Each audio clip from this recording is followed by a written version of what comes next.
नमस्कार। 31 मार्च आने वाला है, साल क्लोज होने वाला है। अगर आप सोच रहे हैं कि आप न्यू स्कीम में इनकम टैक्स की रिटर्न फाइल करें या ओल्ड स्कीम में इनकम टैक्स की रिटर्न फाइल करें और अपने टैक्स की बचत कर लें, तो यही सही टाइम है। आने वाले 15 दिन के अंदर आप अपनी टोटल इनकम को 1 बाय 1 कैलकुलेट कर लीजिए और कैलकुलेट करने के बाद अब आप ये देखिए कि जो आपकी टैक्सेबल इनकम आ गई उसमें आप क्या डिडक्शन डालें। जैसे कि 80C की डिडक्शन ओल्ड स्कीम में अवेलेबल है अपने पास, 80D की डिडक्शन ओल्ड स्कीम में अवेलेबल है।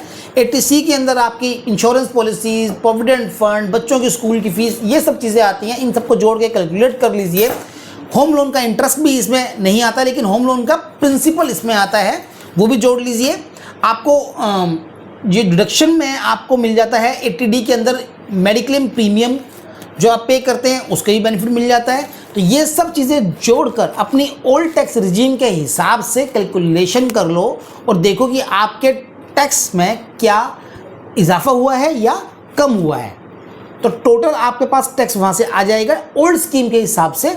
फिर आप क्या करें, न्यू स्कीम के हिसाब से ही अपनी सेम इनकम के ऊपर टैक्सेशन को निकालें। न्यू स्कीम के अंदर आपको 80C 80D की डिडक्शन नहीं मिलती है, हाँ, लेकिन अगर एम्प्लॉयर ने आपका NPS पे किया हुआ है आप बेनिफिट ले सकते हैं।